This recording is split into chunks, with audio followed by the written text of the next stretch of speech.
Maxence. Bonjour Lilou. Alors, j'ai Maxence avec moi qui a écrit, qui est auteur de Survivre au téléphone mobile et au réseau sans fil aux éditions Très Daniel. Et nous allons parler particulièrement dans cet épisode des méfaits du iPhone. Alors, pour les iPhoneurs, il n'y a pas que du bon dans le iPhone, hein. Oui, bah c'est un téléphone mobile, donc en tant que tel, il rayonne des ondes, il rayonne différents types d'ondes, et c'est vrai que c'est important de le savoir, en tout cas c'est toujours bon à savoir. Après, il y a des choses qui sont spécifiques à l'iPhone, comme par exemple le fait que quand c'est sorti, c'est un des premiers téléphones qui faisait du Wi-Fi, et ce qui fait que, eh bien, si on a le Wi-Fi d'enclenché au niveau de l'iPhone, certes, on le sait, ça réduit la durée de vie de la batterie, hein, ça réduit l'autonomie de l'appareil, mais c'est aussi quelque chose qui va rayonner du Wi-Fi en tant que tel, et en plus, de façon relativement conséquente au niveau de son champ d'action, de sa puissance de rayonnement. Et donc, bon, il est recommandé, par exemple, quand on l'utilise en téléphone, de toujours avoir l'option Wi-Fi qui est coupée. Voilà, ça, c'est un truc, ça permet, grosso modo, de diviser par deux la dose globale, la quantité globale de rayonnement auquel on va être exposé en tant qu'utilisateur. Est-ce que tu peux nous rappeler le Wi-Fi, ce que ça fait, qu'est-ce que ça dégage en fait? Ça se connecte à... Le Wi-Fi, c'est en fait, c'est un protocole de communication qui permet, c'est un des protocoles de base de tout ce qu'on appelle l'Internet sans fil, donc ce qui permet donc d'avoir des connexions entre un ordinateur et Internet, des connexions entre un téléphone et Internet, ça permet de consulter Internet sur son téléphone mobile, ça permet de pouvoir pianoter et websurfer avec l'ordinateur portable posé sur les jambes, sur les genoux, etc. etc. C'est vraiment des systèmes, enfin c'est une des principales normes qui permet de communiquer sans fil. Oui, ça rayonne des ondes, oui. Et en plus, la particularité du Wi-Fi, ce qui est vraiment propre au Wi-Fi, c'est qu'on est sur des ondes qui sont celles du micro-ondes. C'est-à-dire qu'on est, globalement, la téléphonie mobile utilise des ondes qui sont dans la catégorie des micro-ondes. Ça, c'est sûr. Mais il se trouve que le four à micro-ondes, cet appareil qu'on peut avoir dans la cuisine, ça rayonne du 2,4 GHz. Là, il faut être un peu technique, il faut rentrer dans les familles un peu des différentes ondes. Ça rayonne de 2,4 GHz. Et le Wi-Fi utilise comme onde porteuse, c'est-à-dire le signal sur lequel le code de l'information est ajouté, utilise comme onde porteuse le 2,4 GHz. Donc on est sur les mêmes fréquences que le four à micro-ondes. C'est pas les mêmes puissances de rayonnement, bien sûr, mais c'est la même onde porteuse. Et ce qui est particulier à cette fréquence-là, et c'est pour ça que le four à micro-ondes utilise cette fréquence-là, c'est que elle est particulièrement bien absorbée par les molécules d'eau. C'est-à-dire que les molécules d'eau sont très sensibles à ce rayonnement et donc absorbent la quantité d'énergie électromagnétique qui est véhiculée par cette onde électromagnétique. D'accord. Et c'est comme ça, c'est pour ça qu'on va chauffer les aliments. Ça marche avec d'autres fréquences, mais ça va mettre plus de temps. Et donc, ce qui fait que historiquement, les industriels ont sélectionné cette fréquence-là du 2,4 GHz parce que c'est celle-là qui est la plus efficace pour secouer, activer les molécules d'eau et fabriquer la chaleur au sein des aliments. Et il se trouve que le Wi-Fi utilise cette gamme de fréquences comme onde porteuse, ou cette fréquence-là comme onde porteuse. Et ça a un impact, ça quel impact? Et bien du coup, automatiquement, sur le corps humain, sur les êtres vivants, comme on est constitué d'eau, du coup, nos cellules sont d'autant plus sensibles à ce rayonnement-là par rapport aux autres rayonnements. On est sensible aussi aux autres rayonnements, mais celui-là, il nous touche encore plus parce qu'il touche intimement nos molécules d'eau, même à des très faibles puissances.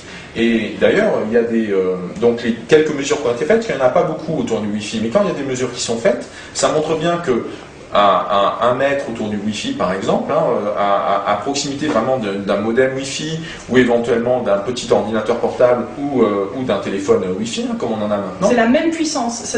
Non, c'est pas les mêmes puissances en termes de rayonnement ou de watts.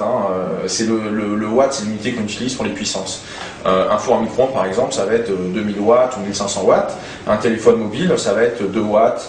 1 watt, les bornes Wi-Fi qu'on va avoir chez soi, c'est 1/4 de watt par exemple, ou 1/8 de watt. C'est des puissances beaucoup plus faibles que le four à micro-ondes en termes de puissance dans l'absolu. Mais en termes de rayonnement électromagnétique, d'onde porteuse, c'est la même onde qui sert de support. Et cette onde-là, elle est particulièrement absorbée par les molécules d'eau. Les molécules d'eau sont très très sensibles à ce type de fréquence, et donc elles sont plus vulnérables en quelque sorte. Même à des puissances très faibles, elles sont plus vulnérables. Et comme ça a la propriété de secouer et d'agiter les molécules d'eau, du coup, sur des corps humains, ou des animaux, ou des plantes, eh bien, c'est pas super, parce que ça déstructure un peu la façon dont ça va se passer dans le corps. Alors, comme les rayonnements sont faible en termes de puissance autour d'un téléphone mobile, autour d'un ordinateur portable ou autour d'un modem Wi-Fi, comme les rayonnements sont faibles, enfin les puissances sont faibles, c'est quand on est très proche ou très proche, qu'on va d'autant plus être baigné par ce rayonnement et être éventuellement gêné par ce rayonnement. Donc à cette distance-là, par exemple, parce que souvent on tapote à peu près à cette distance-là. Là, c'est les mains qui baignent. On considère que le champ autour, c'est à peu près une trentaine de centimètres. Hein. Voilà, ça fait faut voir à peu près une sphère comme ça, qui est la zone sur laquelle le champ va être le plus puissant en termes de puissance, ou en tout cas d'intensité. C'est à peu près dans cette sphère-là. Et après, plus on s'éloigne, plus l'intensité diminue. C'est exactement pareil que quand on est face à un feu dans une cheminée, quand on est tout contre, c'est très très chaud, et quand on s'éloigne, c'est beaucoup moins chaud. En revanche, quant à la couleur de la flamme, elle reste toujours la même, qu'on soit près ou loin. Là, c'est la même chose. Okay. Voilà. Et quand on téléphone, c'est la même chose. Et oui, et c'est pour ça que c'est un problème. Encore plus quand c'est pas déconnecté le Wi-Fi. Donc il faut premièrement déconnecter. Exactement. Donc on peut peut-être montrer comment on déconnecte le Wi-Fi à la caméra. Ouais. Parce que c'est assez. Faut bien y penser. Hein. Alors allons-y. Alors donc, on va dans l'option Wi-Fi. Sans fil, je crois. Il faut dans Settings alors. Parce que moi je l'ai en anglais en fait. D'accord. Donc ça va peut-être être un peu difficile. Je pense pas qu'on Voilà, non, on le voit, le Wi-Fi là. Voilà, not connected. Donc là, ton téléphone portable iPhone, il est déconnecté, le Wi-Fi est désactivé, et donc au moins on est sûr d'une chose, c'est qu'il ne rayonne pas cette gamme de fréquences-là. Après, ce qui se passe, c'est que l'iPhone, comme les autres téléphones mobiles, ça rayonne deux types d'ondes, entre guillemets, deux familles d'ondes qui sont cumulées, hein, qui sont superposées l'une sur l'autre. Il y a les micro-ondes qui sont propres au système de téléphonie mobile, donc l'UMTS, le GSM, la 3G, tout ça, ce sont des noms qui correspondent à des protocoles de communication sans fil et qui correspondent à des fréquences particulières. Le GSM, c'est 900 MHz, l'UMTS, c'est 2100 MHz. Si on le dit autrement, c'est 2,1 GHz, c'est 0,9 GHz. Okay, donc, à chaque comme ça dénomination technique correspond à une fréquence en particulier. Le 3G, c'est pas très bien le 3G, ça c'est sûr, hein, c'est pas très bien. C'est-à-dire par exemple, si vous tenez longtemps votre téléphone 3G à la main en situation où vous l'utilisez par exemple pour regarder la télé hein, sur le téléphone, en télévision mobile, bon,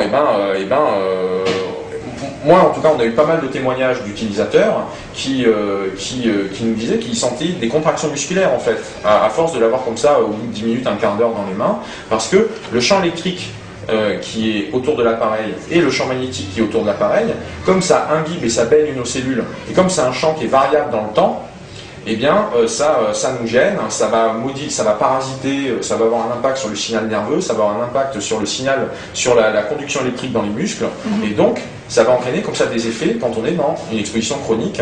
Et c'est par exemple, si on va jusqu'au bout de l'idée, c'est ce que par exemple rapportent ceux qui vivent à proximité d'antennes relais.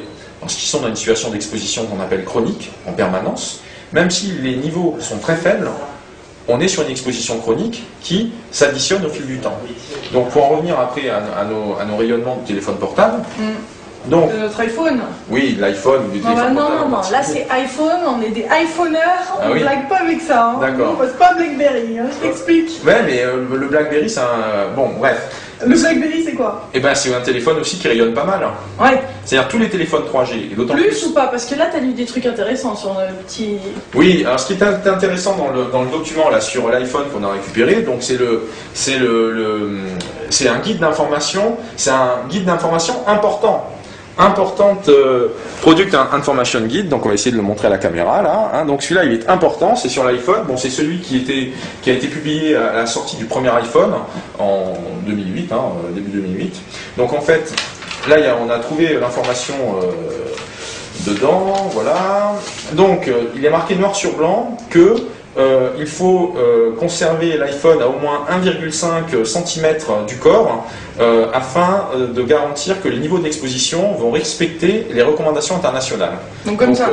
Voilà, hein, un petit peu moins, ouais, mais faut pas le tenir contre la peau. Voilà, faut l'éloigner de la peau. Je le colle toujours. Et oui, ben, si vous le collez toujours, ben là, les valeurs de DAS qui sont fournies à l'intérieur, le DAS c'est la quantité d'énergie qui est absorbée par le corps humain exposé avec une exposition, avec un appareil qui rayonne, qui est collé contre la peau, donc en l'occurrence le téléphone mobile, hein, c'est une unité, c'est une cote mal taillée, très approximative, très artificielle dans la façon dont ça peut être calculé ou déduit ou décrit, quoi. Enfin voilà, ouais. On coupera au montage, c'est pas grave. Il n'y a pas de montage. Il n'y a pas de montage, c'est direct. On est dans les conditions du direct. Donc ouais, dans la façon dont le DAS va être calculé, donc c'est vraiment un truc très très approximatif. Les ingénieurs eux-mêmes qui font des mesures officielles là-dessus, enfin officielles, qui les font pour le compte des entreprises, des fabricants de téléphones mobiles sur ces appareils-là. Donc ceux qui font les mesures disent qu'ils ont, sur les valeurs qu'ils fournissent ou qu'ils communiquent, ils ont une marge de 30%. Il y a 30% d'erreur quant à la valeur qu'ils donnent. Il faut bien avoir ça en tête. Donc quand vous voyez marqué DAS 0,68 ou DAS 1,28, c'est de toute façon des valeurs approximatives parce que dans l'état actuel de la science et du monde des ingénieurs, ils ne peuvent pas faire mieux que donner une valeur plus ou moins 30% autour de ce qui est simulé comme étant ce qui se passe au niveau du corps. Parce que bon, après on peut développer comment le DAS est calculé, mais donc, non, ce ne sera pas l'objectif. C'est ça. Donc 1,5 cm quand même. Ouais. Mais c'est marqué noir sur blanc dans le document, c'est intéressant. Donc il faut utiliser ce petit truc. Ça c'est l'oreillette, ouais. Ça c'est l'oreillette. Il faut absolument utiliser ça. Hein. Ah oui, c'est le meilleur système pour éloigner, comme on le disait tout à l'heure. C'est quand ça c'est un système qui rayonne. Et plus on l'a pris du corps, plus on est exposé à un rayonnement important. Donc si on l'éloigne, par exemple à 1,5 cm, et ça c'est très bien qu'ils le mettent, c'est pas une façon de reconnaître la nuisance, c'est que c'est les seuls à, entre guillemets, à afficher la couleur. Parce que ce qu'ils disent dans cet important guide d'utilisation du produit, ce qui est dit là-dedans, ça devrait être dit dans tous les autres documents. Et ça n'est pas dit. Non, ça n'est pas dit. Ah. Donc c'est très très bien qu'ils le disent. Ouais. Parce que c'est reconnaître ce qui se passe en termes d'appareil, dans la façon dont ça rayonne. Bref. Il faut déjà aller chercher ce document. Exactement, il faut le trouver. Il est en anglais, c'est écrit tout petit, mais il existe. L'entreprise, on ne peut pas lui dire ça n'existe pas, ils l'ont fait, quoi. Donc déjà on l'éloigne. Ouais. Et après, pour l'éloigner, la meilleure solution, c'est effectivement l'oreillette. Et quand on dial, quand on pose un numéro de téléphone, est-ce que c'est vrai que c'est plus fort à ce moment-là, de la composition, et quand ça essaye de se connecter? Oui. C'est-à-dire qu'en fait, il y a un peu trois situations de rayonnement du téléphone. La première, c'est quand il est en veille.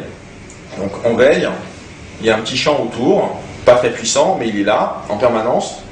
Tant qu'il est allumé, ça rayonne un peu. Ensuite, vous êtes en communication téléphonique. Et bien là, ça rayonne plus, parce que vous êtes en connexion active, et pas en situation passive, en attente que peut-être il y ait un coup de fil. Et ensuite, il y a les moments où vous composez le numéro, ou le moment où vous recevez un appel. C'est par exemple le moment où il y a des parasites à l'écran de l'ordinateur, au moment où le téléphone va sonner, 1 ou 2 secondes avant. Voilà. Bon, ce qui se passe à l'écran de l'ordinateur, c'est ce qui se passe aussi dans votre corps. Yuck.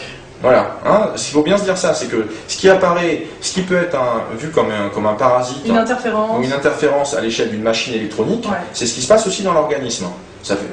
Et après, ce sont les électrosensibles ou les électro-hypersensibles qui sont en mesure de le sentir directement et automatiquement, parce qu'ils sont très sensibles au niveau de leur organisme. Mais sinon, électrosensibles, c'est quoi ça? Eh ben, c'est les personnes qui sont devenues allergiques au rayonnement électromagnétique. Ah. Et qui sont devenues ultra allergiques. C'est-à-dire comment on s'en rend compte? En général, il y a un téléphone qui vient dans une pièce, on ne se sent pas bien du tout. Il y a un téléphone qui sonne, on se sent super mal. On passe 3 minutes avec un téléphone mobile. Après, on a des vertiges, on a des trous, on ne sait plus trop à quoi on pensait. On a des absences. Et on est un peu comme ça, un peu à l'ouest, quoi. C'est de plus en plus courant, là. Ça se développe, ouais, ça se développe. C'est de plus en plus courant pour plusieurs raisons, parce qu'en fait, ça fait de plus en plus longtemps qu'on est exposé à de plus en plus de rayonnement de type micro-ondes. Donc ce qui fait qu'en fait, sur le domaine, dans la catégorie des rayonnements micro-ondes, là depuis 20 ans à peu près, puisque le téléphone mobile ça date de 1993, donc en fait il y a des spécialistes qui ont fait des mesures, et le rayonnement radio ou télé, il est resté à peu près identique, constant en termes de bruit de fond dans l'environnement ambiant, mais dessus on a rajouté le GSM, on a rajouté le DECT, on a rajouté les babyphones, on a rajouté le Wi-Fi, on commence à rajouter le WiMAX, éventuellement là il y a de la TNT qui se met au milieu, donc on a rajouté comme ça des couches sans en retirer aucune, donc ça s'empile, le millefeuille grossit, et ce qui fait qu'en fait, de leur point de vue, le niveau de bruit de fond micro-ondes depuis l'apparition du téléphone mobile et des technologies sans fil, ça a été multiplié par 10 à peu près. C'est-à-dire que là, on est actuellement dans un environnement qui est 10 fois plus saturé de micro-ondes artificielles, que ce qu'il était, que c'était le cas il y a 15 ans, quoi, en 95 ou en 90. Donc ça, est-ce qu'on va faire quelque chose pour essayer d'améliorer tout ça?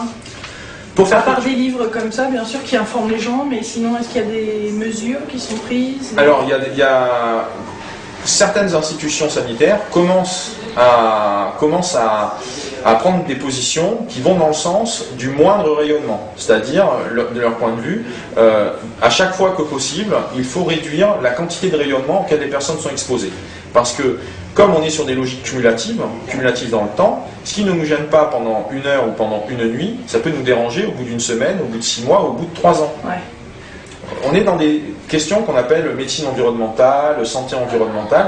C'est-à-dire que là, en fait, tous les systèmes sans fil, téléphone mobile en tête, parce que c'est vraiment ça la principale source de rayonnement dans notre environnement aujourd'hui. Téléphone mobile plus antenne relais, c'est à peu près 60% du bruit de fond micro-ondes que dans nos organismes, qu'on soit utilisateur ou pas de téléphone portable, auquel on va être confronté. Donc ce bruit de fond qui a augmenté, on baigne dedans, qu'on le veuille ou non. Et le fait de baigner dedans fait que on est dans une nouvelle donne au niveau de notre environnement. De la même façon qu'on a des eaux qui peuvent être polluées ou pas polluées, on peut avoir de l'air qui peut être pollué ou pas pollué. Certains jours, il faut sortir avec les masques, d'autres, il faut sortir sans le masque. Des fois, il y a de l'ozone, des fois, il n'y a pas d'ozone, etc., etc. Là, c'est la même chose. On est sur un type de pollution qui est électromagnétique, mais qui existe et qui est produite par une infrastructure qu'on a mise en place au cours des 20 dernières années. Il y a des appareils qui permettent de mesurer oui, il y en a plein, ouais, aux particuliers à quel point leur environnement est nocif? Alors, oui, il y en a plein, mais à la louche, il y a 3 types d'appareils. L'iPhone, il a peut-être une application? Pas encore. C'est vrai? Pas encore, mais c'est une excellente idée. C'est-à-dire qu'en fait, déjà, les téléphones mobiles sont des appareils qui mesurent les niveaux électromagnétiques ambiants, puisque quand vous avez 4 bars, 3 bars ou 2 bars, c'est une indication quant à l'environnement, quant à votre environnement électromagnétique. Mais nous, on aime bien avoir 4 bars pour ça. Ouais, c'est très bien. C'est à ce moment-là que le téléphone va rayonner le moins pour fonctionner. Bon, oui, parce que comme il y a beaucoup de... Voilà, mais on y reviendra après. Donc, 1 barre, 2 barres, 4 barres, c'est sa façon à lui de dire le champ ambiant, il y en a un peu, beaucoup, passionnément. Mais il ne dit ça que par rapport à votre opérateur téléphone mobile, il ne dit pas ça par rapport aux autres. Il dit ça que par rapport au GSM ou que par rapport à la 3G, il ne dit pas ça par rapport au Wi-Fi par exemple. Vous voyez, donc en fait, on discrimine les différents rayonnements ambiants, on n'a pas de vision globale. Mais développer une petite application pour l'iPhone qui permettrait d'avoir une vision globale sur le bruit de fond ambiant, c'est tout à fait possible puisque les capteurs sont là. Si l'iPhone permet de faire Wi-Fi, c'est parce qu'il y a une antenne qui permet de faire du Wi-Fi. Donc c'est-à-dire qu'il est en mesure de capter les niveaux de champ ambiant liés au Wi-Fi, comme il est en mesure de capter le GSM ou l'UMTS. C'est ce qui se passe quand on voit marqué qu'il est tribande ou quadribande, c'est que ce sont des téléphones dont l'antenne est capable de capter comme ça différentes familles de fréquences électromagnétiques ou micro-ondes. Donc l'horreur de l'horreur, c'est d'avoir le Wi-Fi qui est on. Au niveau du terminal? Ouais. Oui, alors le Wi-Fi qui est on, quelqu'un qui nous appelle et en même temps... Alors le moment où on vous appelle, ou alors où vous essayez de joindre quelqu'un, dans ces 2-3 secondes-là, c'est le moment où en fait, pouf, le téléphone rayonne le plus. Il rayonne quasiment 100 fois plus que quand il est en veille passivement. Ouais. C'est-à-dire, le pic du rayonnement, c'est au moment où il reçoit un appel ou au moment où vous émettez un appel. Donc à ces moments-là, ne jamais le porter contre la tête. Ça c'est clair. Et pas non plus le porter près des cellules sexuelles, parce que ça fait partie des zones aussi qui sont très très sensibles. Les trois cellules... C'est pas que les hommes portent ni les femmes. Ni les femmes. Il est officiellement recommandé, pas de téléphone mobile pour les femmes enceintes. On a des sacs. Non, mais pour les femmes enceintes. Pour les femmes enceintes. Pas de téléphone mobile. Ou en tout cas, l'usage du téléphone mobile est déconseillé pour les femmes enceintes. Ou en tout cas, il ne faut pas tenir de téléphone mobile à proximité du ventre d'une femme enceinte. Le terme de proximité, c'est environ 30 cm. C'est officiellement recommandé, hein. C'est ce qui est officiellement recommandé. Pourquoi? Pourtant, une femme enceinte, elle en a bien besoin pour un cas de panique.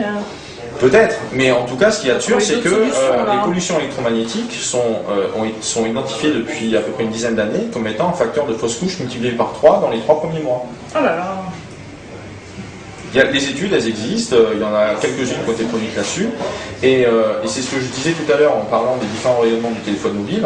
Donc il y a le rayonnement micro-ondes qui est lié aux connexions hyperfréquences, au fait que ça discute avec l'antenne relais du coin, et il y a aussi des basses fréquences, des champs magnétiques basses fréquences, qui sont produits à cause des données qui arrivent. Et ces données, ça sollicite la batterie, et donc la batterie, elle génère un champ pour fonctionner. C'est-à-dire qu'il y a donc une pollution électromagnétique de type basse fréquence, de type champ magnétique, qui est rayonnée par tout téléphone mobile, que ce soit l'iPhone, le BlackBerry, les Nokia, n'importe quoi,